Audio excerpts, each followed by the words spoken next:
And now, ladies and gentlemen, we're going to welcome a young lady. She's young but very powerful. A lady who has the interests of her people at heart. In fact, the burden of her people is hers.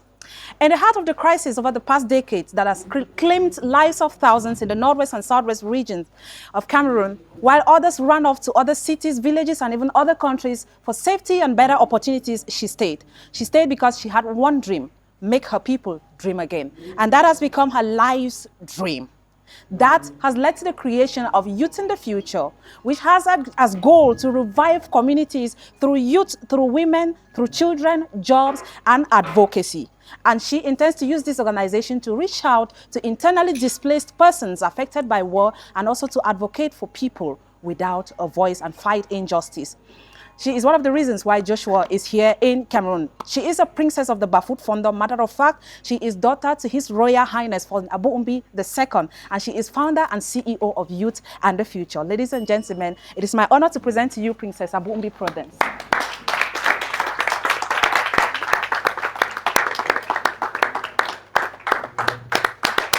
Hi!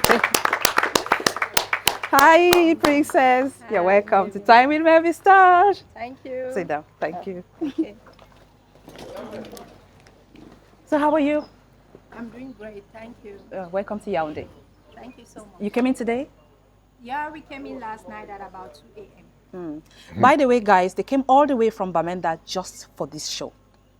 Yes, they did.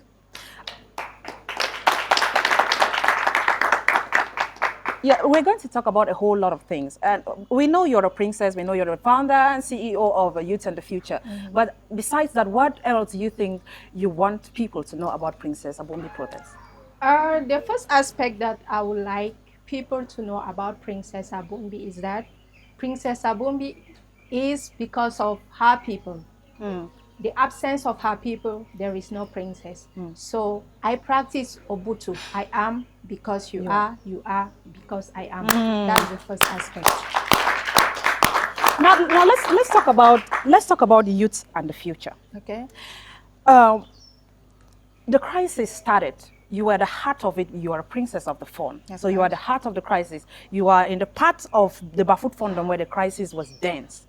And there's a lot of people leaving. At that time, it's this disillusionment. Everybody left. There literally was no hope. I remember staying in Yaoundé for like 9 years without going home. Yeah.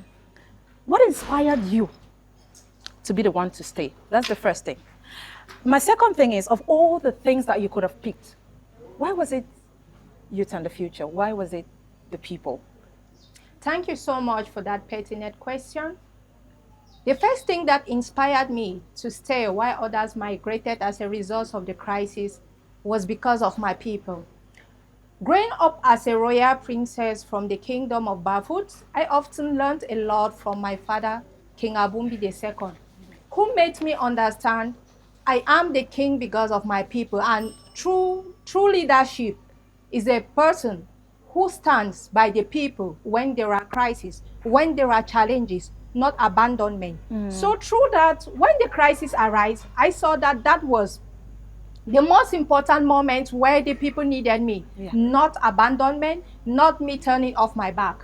I saw that a lot of hope was lost. Yes. Many people were frustrated. Some never knew about tomorrow or how tomorrow will look like. And there were questions that triggered within me. Really? Is this the right thing to do for you, to run away? Because I also felt skeptical. I thought of running as well, because as humans, our emotions, what happens physically could bring fear. So I was also gripped by fear. But at a particular point of a time, I had to be courageous. I had to say this is the right time to choose the right destiny for me and my people. By so doing, I took that into prayers, that Father Lord, if this is the right time for me to step into leadership, help me. If it is not the right time, then let me migrate. And I began feeling this energy within myself where I was gradually being courageous to stay. Even though a lot happened, I never felt it that way. I never felt like I should leave, but I felt like tomorrow has a saying. So with that assurance, I stayed. Going. Yes. That kept me going. Yes, I believe to run an organization like Youth and the Future, you knew you needed resources. Yes. You needed people. You needed finances.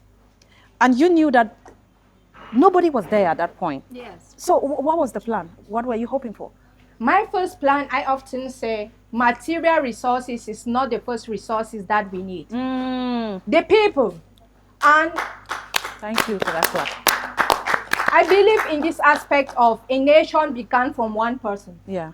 If there is a particular person, because out of a single person, the world was created.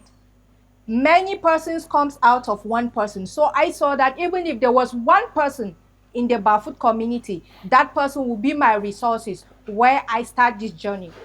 I often learn this journey of, we often say in this indigenous proverb, a journey of 1,000 miles starts with a step. So I saw it that for me to impact my people, I must start with that one person, even though it was discouraging for real, because it was like I was going to waste my time and I never even knew how that one person will retaliate or react towards what I share as being my vision. I tried. I saw that the people within me often show up to say, "Ha, Princess, you are still here," because everyone was gone. So it was like, I'm here because of you. And from there, I gradually making them to understand that this is the right time where unity matters a lot. Yeah. You and I can start something, and when others sees it, the positive results, definitely they will do what? They will join. So I have an elder sister known as Gwendoline. Gwendoline is one of my closest elder sister, whom I always entrust a lot of secrets with. So I called her and I said, it's time for us to put things into prayers. Let's pray. Let me hear what God has to say. God has to say. If more people will show up, and then it's the will of God. If no one is showing up, then it's not the will of God. So we did that. We fasted for 3 days. And after that, we began one-on-one encounter with people, where we met people one-on-one. We told them how we wanted things to look like. But the worst thing was that no one really believed in what we were saying. Why? Because they were all carried out emotionally by the physical happenings. You know, life is not just about the physical. There is something about life. 60% of reality that manifests in the physical is spiritual. Oh, preach on, preach on. It's spiritual. So at that point of a time, it was not just all about me walking around speaking, but my spiritual eyes, my intuitions were open, where I learned how to connect with what I felt spiritually, and the truth was, stay, you will succeed. You will get the people. Wow. So I was not carried out by the physical happenings, and by so doing, here I am today. Oh, please, let's clap again. Let's talk about, Now let's talk about, Joshua, I'd like you to answer that, if you don't mind. I want us to talk about how you guys found each other. Two people with very similar visions. It's a kind of, I don't want to call it a love story, but it's a kind of match that I do not know if it's just physical or spiritual, just like you say, but I'd like to know how you guys came by each other. Would you like to share me? Okay, by the way, when I talk of leadership, it doesn't limit at the level of those I meet physically. I go extra miles to make myself visible through media. So through LinkedIn, as I often share the stories of my people, the passion on how I want to help my people, and I'm limited with the material resources, I saw Joshua also as a connection. I felt open, and I said, I have a challenge, I have a vision. There are people who need help in my community, and from there, the process all began. The first thing that Joshua told me was, wow, that's great. Can we schedule an interview? And of course, I didn't even wait there for 4 or 5 days. No, he sent me an invite link, and that's the moment I chose the following day, because I didn't want it to be like it was a clown. I chose the following day, and Joshua immediately approved, but there was a challenge. Network. I almost gave up, because at the point where we were almost rounding up with that interview, there was no light. There was blackout. And that interview happened at about 8 p.m. Not even during the day that you could say there was light. My sister tried switching on the power bank. He tried all sorts of techniques that she could just for me to have light. But I think Joshua was sensitive enough. And you want to say something, Joshua? I do. So it wasn't as simple as her just saying, me reaching out like about the interview. Yeah. I get asked to interview people all the time, especially from NGOs and organizations around the world. Mm-hmm. But if I don't feel it in my spirit, you don't do if I'm not led, I won't do it, because it's a lot of work to do interviews, as you know. Yeah, it's hard work to do this. Yeah, sure. To be prepared, to have amazing questions, to have your team. Yeah. Like, and even with what I was dealing with physically, like, it's exhausting. So I don't want to waste my time. Mm-hmm. But I felt strongly led to reach out and say, let's do this interview. Mm-hmm. But I knew nothing about Bafut. I knew nothing about Cameroon. I'd met people in Cameroon, and I'd never heard anything that was happening here. Yeah. But I felt very strongly in my spirit. But even then, I didn't know that her and I shared a vision. Mm-hmm. It took halfway through the interview to go, wow. Oh, wait a second. Mm-hmm. We may have something here. So. And you guys met, and it's been easy because you guys had a lot in common when it came to what you wanted to do together. Yeah, it's not just about something in common. Let's take a cut, please. Makeup. Madam Pilot, please bring the wipes.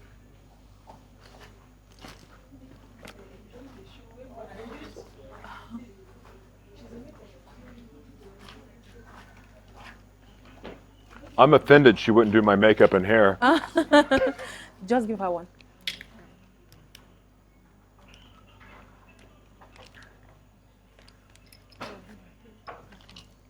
Pick it. Is that no. Yeah. Here, pick here. Okay. All right. Let's. Nick, are we running? Yeah. So you guys met. And it was very easy to align because you had similar visions. And I've followed you guys closely. I see that you're doing a lot. I was particularly intrigued by some of the stuff you're doing in Bamenda already. Mm-hmm. And I didn't know that you were widening your horizons. You were expanding to other parts of Cameroon. So I'd like for us to talk about a few of the projects you're carrying out. But first, I want us to start with the eco village that you're building in Bafut. Am I wrong? No, that's right. Yeah. You're right. Tell us about it, Joshua. I'm happy to share. So the Eco Village is hers. Okay. Then maybe you want to talk about it more. But I'm a piece of it too, and this is where our vision aligned. Because she had this vision as for a media hub, creating sovereignty, but also protecting indigenous culture, bringing wisdom out to the rest of the world, the unique talents here. She wanted to bring that out to the world. Yeah. The system I developed, Media Company in a Box, and the curriculum that I created was designed for facilities like this. Oh. It was designed to be able for people of all walks of life, regardless if they were disabled, mentally ill, whether they had any money in the bank or not, whether they had an education or not. It was designed for them to be able to create endless revenue streams simply using their God-given gifts, talents, and their stories, their wisdom. And I also developed a franchise model. It's called the Sovereign Franchise. And so even though I plan on building 500 of these all over the world, my focus has always been Africa. And when I saw the Royal Eco Village, this is where I realized that we had a fit. Yes. I didn't have this fit in Nigeria. I didn't have this fit in Uganda and Ghana yet. And so through that combination, and I'll let you talk after this, but that's when we realized that we had something. Yeah. I had the curriculum, the financial structure that created the sovereignty. Because what this is essentially in Bafut, in Bamenda, is creating a new Hollywood. Yeah. But instead of creating a slave system, if you know anything about the music industry and record contracts, it's a slave system. Entertainers, you only say what you're told to say. That's a slave system. It's your gifts and your talents, but the executives are the ones that make all the money. That's a slave system. My system is a sovereign system where the executives get paid, but only by amplifying the gifts and talents of the talent. Because it is your talent, blessed to you, given to you by God. You should be rewarded the most. Making the money. It's the Walt Disney model. flipped upside down, where the creators are making the money. They get to express themselves the way they feel led.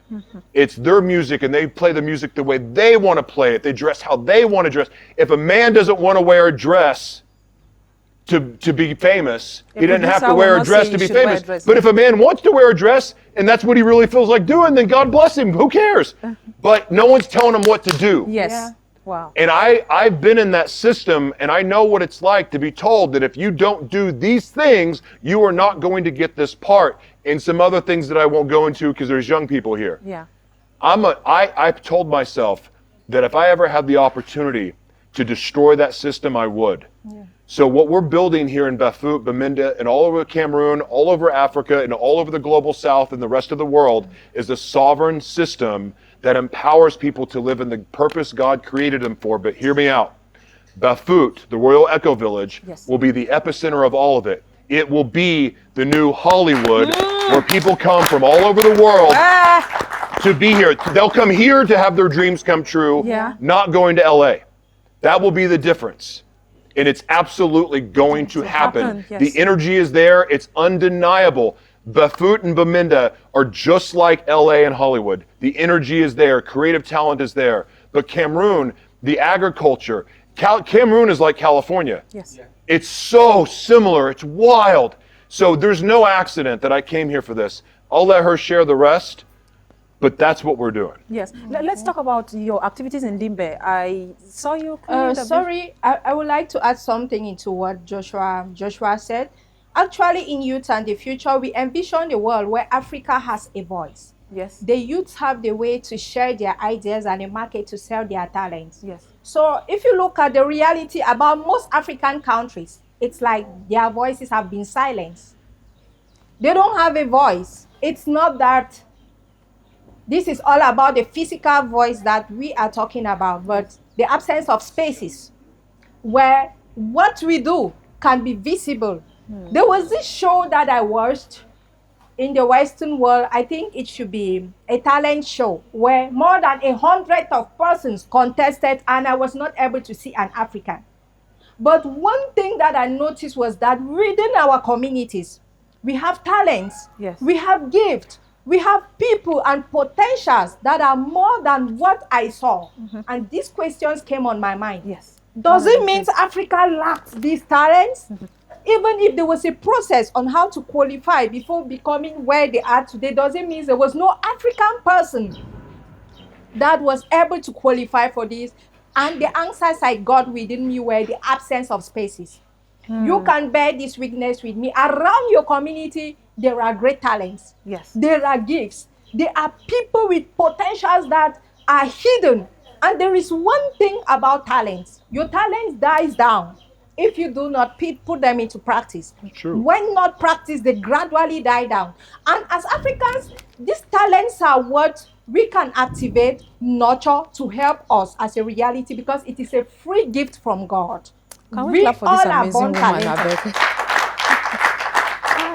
So when I thought about this, the second thing was sustainability. We wanted to nurture these talents. We wanted these gifts to be visible to the world. We wanted the voices of Africans to be heard. And this question mark, how do we make it sustainable? Yes. Because when we talk of real impact, it's not about today and tomorrow the vision is gone. Yes. That was where now the sustainability came through the Royals Bafut Eco Village. We needed a structure. We needed a center. Looking at the reality about the world today, there is a gap that is pending between the indigenous and the modern world. And if we do not recreate some of these centers that can reconnect who we are as indigenes of Africa and the Western world, that gap will continue to pain. linger. Why do we say so? The Western world has technology, we have knowledge. The Western world have a lot to learn from us as Africans. Yes. But we often scramble about the Western world. What are you doing back at home that can attract them here? Yeah. We abandon our homes every day, go out there in search of greener pastures. Does it mean that we don't also have those natural resources, those things that can attract them? When I thought of this, I say no. I will also do something that will also bring them here. I will not be the only one going out there. Let them also come and learn from us. Yeah. We must not be the one going out there. Yeah. Look at what we have. They take them to transform and they sell it back to us. But we have not noticed this. Our eyes are not yet open. We have a lot that the Western world is using that is coming from us. And yet we are not making use of these things. So I believe that through this Royal Barefoot Eco Village, we can teach a lot for people to learn how to own what they have. Yes. Not only leaving others to come and take and then selling it back to them. That's marginalization. That's exploitation.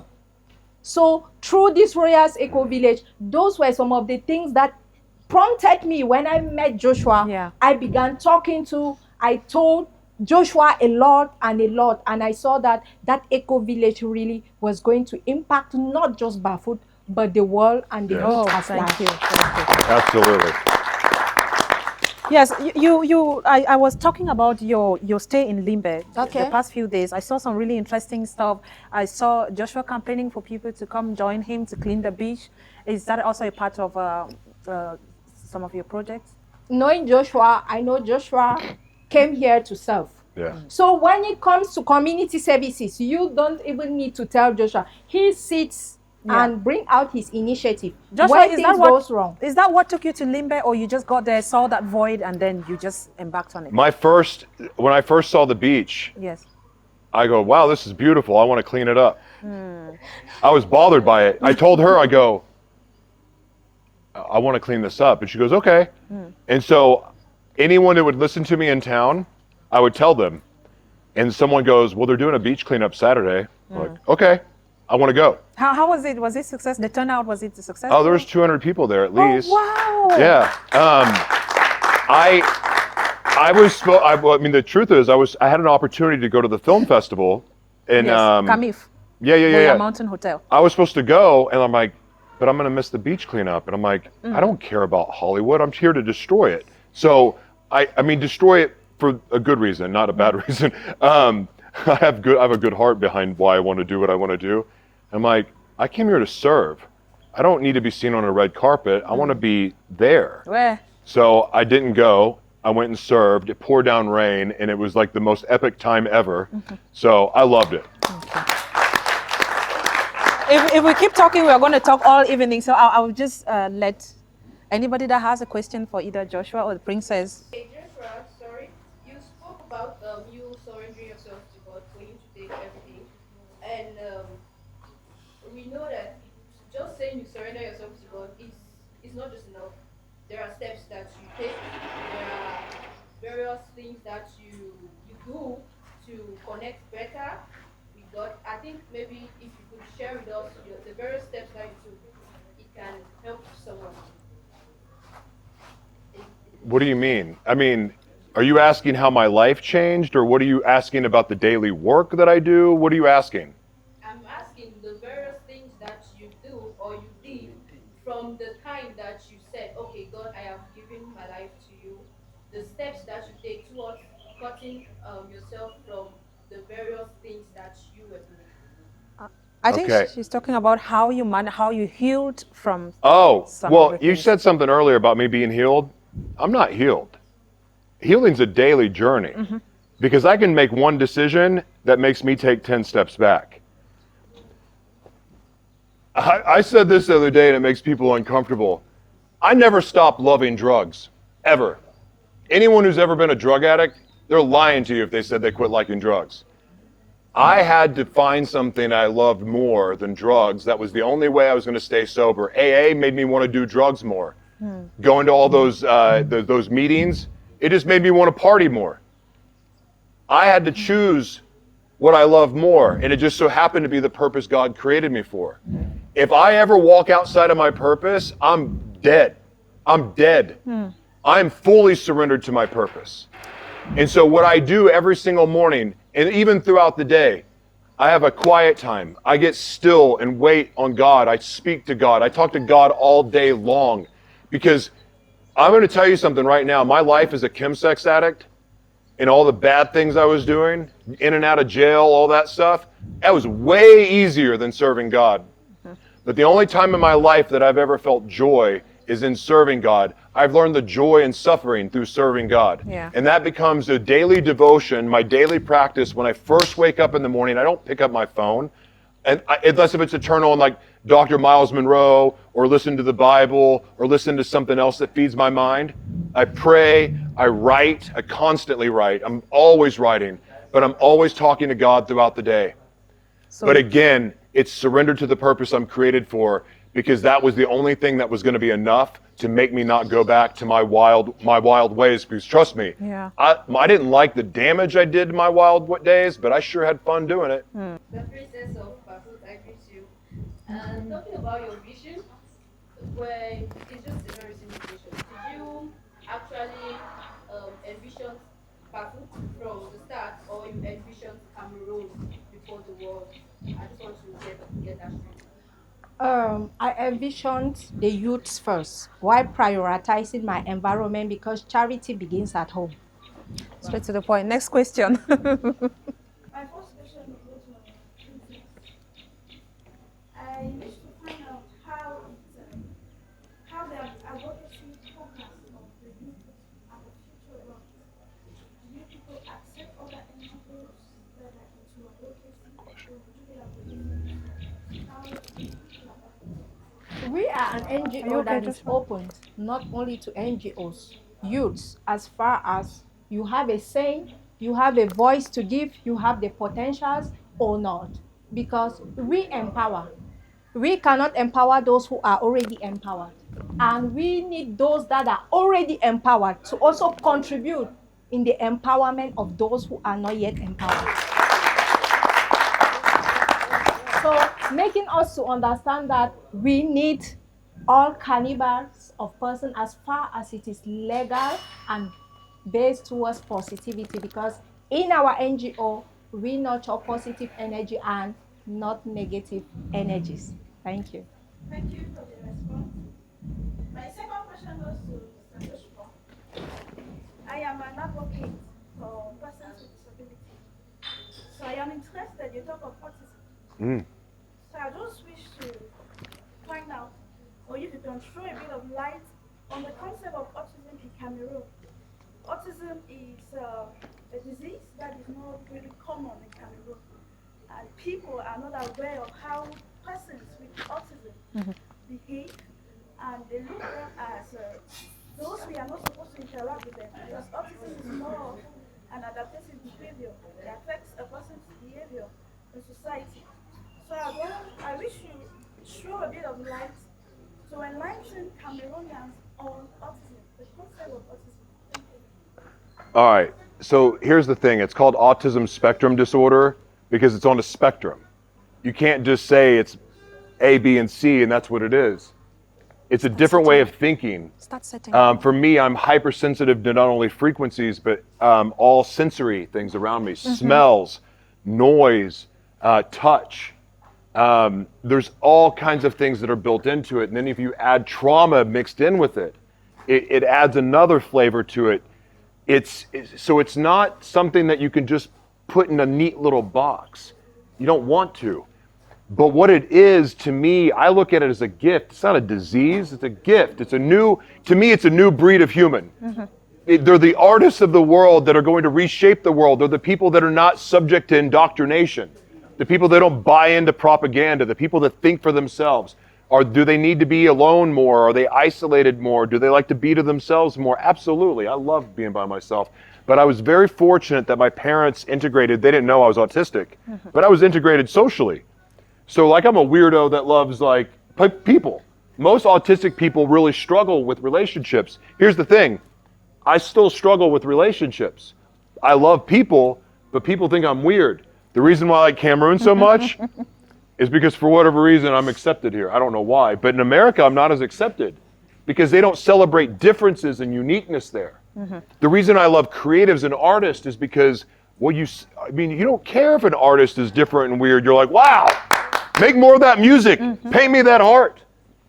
So like for me, I enjoy it because from an artistic standpoint, I get to express myself the way I want. I wouldn't change me for $20 million, US dollars, not Cameroon money, 20 million US dollars. I would not change who I am because I love who I am, but it took time, and it took understanding that I was created this way for a reason. So this stigma, I wouldn't hide from DID. I wouldn't hide from the fact that I have HIV. I wouldn't hide from the fact that I'm neurodivergent. I don't hide from any of it. Why? Because this is who I am. Like, it matters who we are, and if we communicate it, we can break the stigma. These stigmas of mental illness and other things, what if the mental illness was actually a gift? We should celebrate people's uniqueness, and also, I think, by being somebody that sees God in everyone, that we're to love others, right? Well, part of loving each other is meeting them where they're at and seeking to understand instead of criticizing.